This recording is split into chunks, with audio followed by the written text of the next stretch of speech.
Praise the lord. ప్రభు పేరిట మరొక దినంలోకి మీకు అందరికీ వందనాలు. ఈ దినం ప్రభు మన కొరకు ఏర్పాటు చేసుకున్న వాక్య భాగము పేతురు గారు రాసిన మొదటి పత్రిక 2వ అధ్యాయము మొదటి వచనం నుంచి చూసుకుందాం.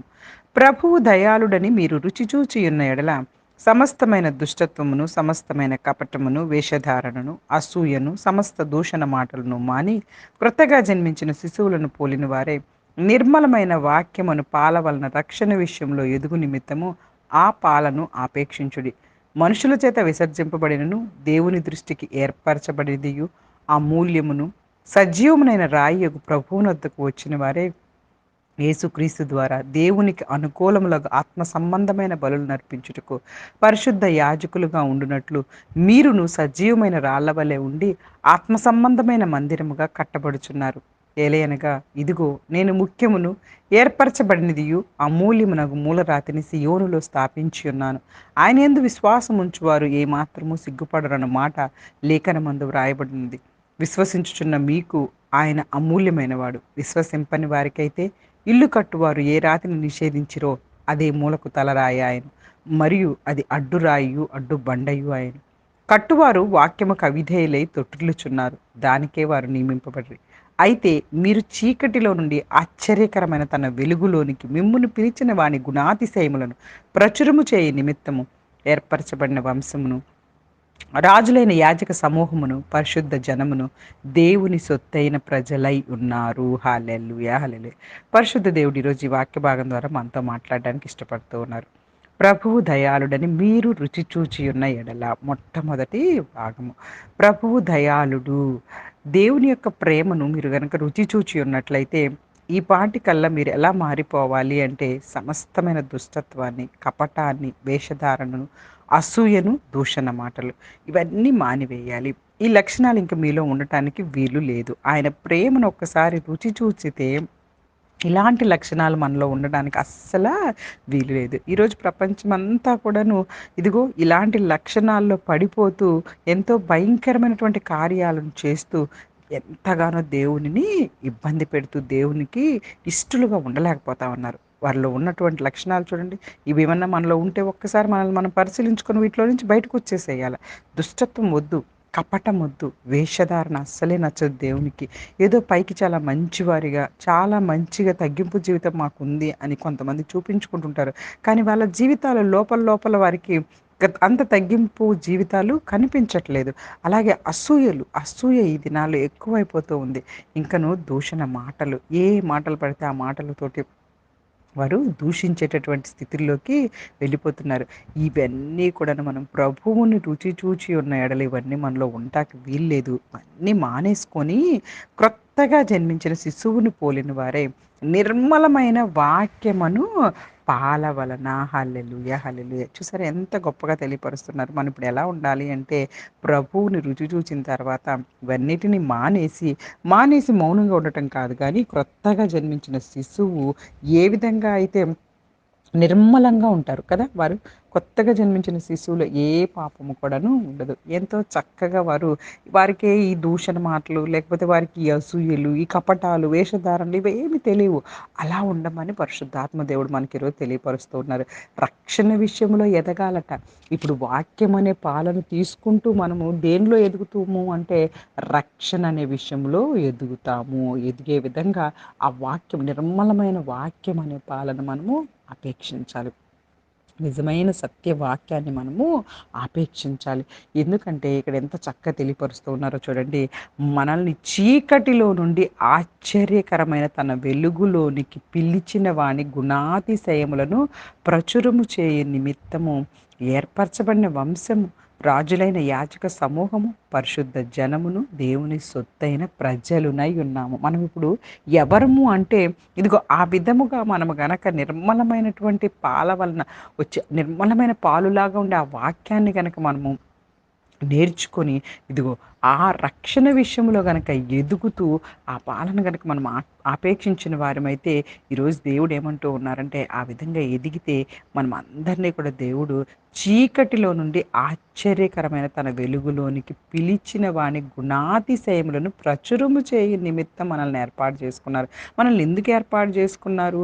మనకి ఇంత నిర్మలమైనటువంటి వాక్యం అనే పాలనిచ్చి రక్షణ విషయంలో ఎదిగింపచేస్తున్నది దేనికి అంటే, మనల్ని ఒకప్పుడు చీకట్లో ఉన్న మనము ఇప్పుడు ఆశ్చర్యకరమైన దేవుని వెలుగులోకి వచ్చేసిన తర్వాత మనము వాని గుణాతిశయములు అంటే దేవుని యొక్క గుణాతిశయములను ప్రచురం చేయాలి.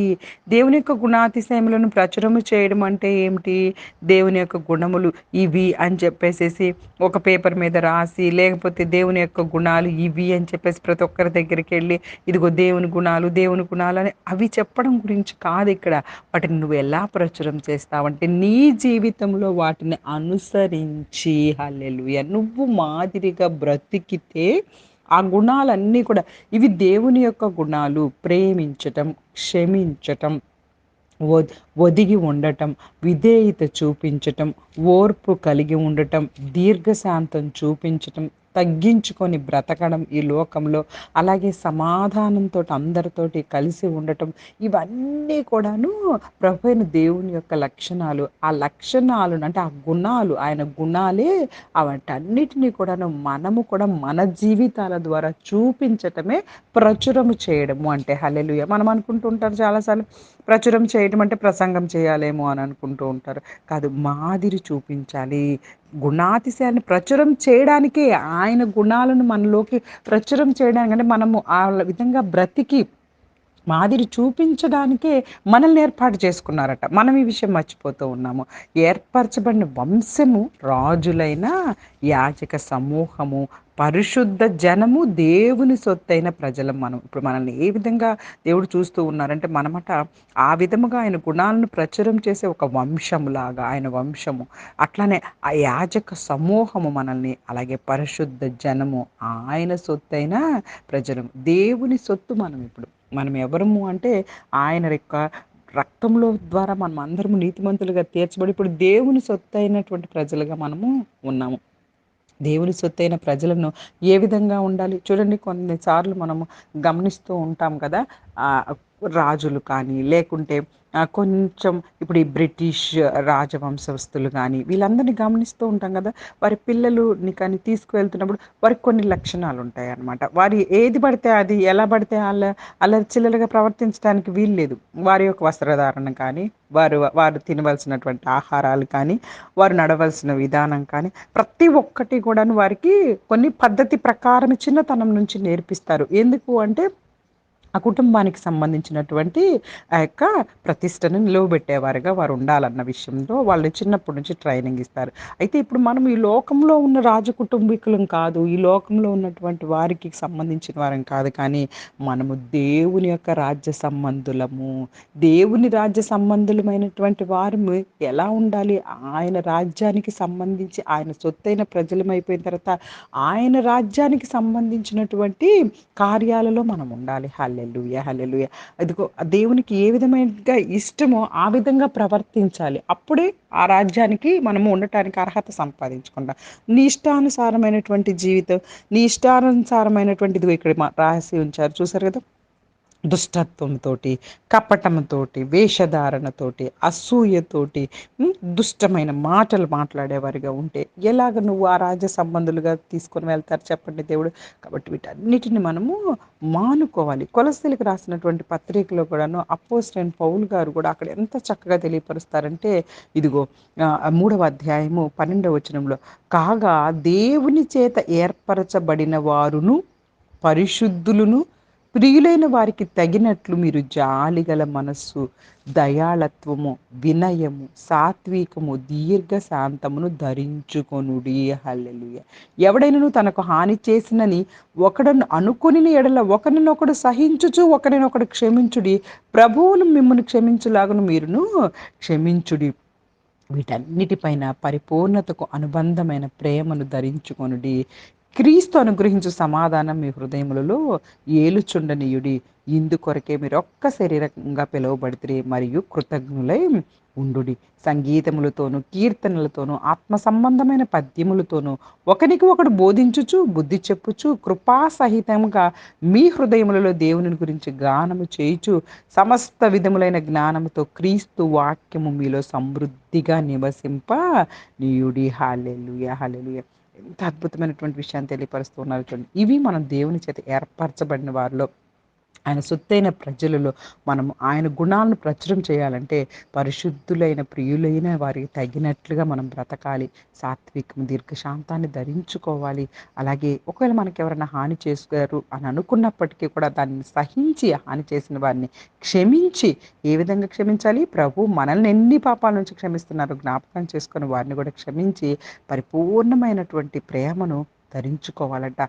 ఇంక నువ్వు చూడండి క్రీస్తు అనుగ్రహించు సమాధానాన్ని మనము మన హృదయాల్లో ఏలనివ్వాలి. ఇందుకొరకే కదా దేవుడు మనందరిని పిలుచుకున్నారు. మనము కృతజ్ఞత కలిగి ఉండాలి. ఇంకా కూడాను ఇదిగో దేవుని యొక్క పాటలతోటి ఒకరినొకరు బోధించుకోవచ్చు, బుద్ధి చెప్పుకోవచ్చు. కృపాసహితంగా దేవుని గురించి జ్ఞానం చేయొచ్చు. సమస్త విధమైన జ్ఞానంతో క్రీస్తు వాక్యాన్ని మనము హృదయంలో సమృద్ధిగా నివసింపచేసుకుంటే మనం ఈ విధంగా ప్రవర్తించగలుగుతాం. దేవుని యొక్క వాక్యం మన హృదయంలో నింపబడాలని కోరుకుంటూ ఈ చిన్ని వాక్యాన్ని దేవుడు ఆశీర్వదించి దీవించునుగాక. ఆమేన్. God bless you all.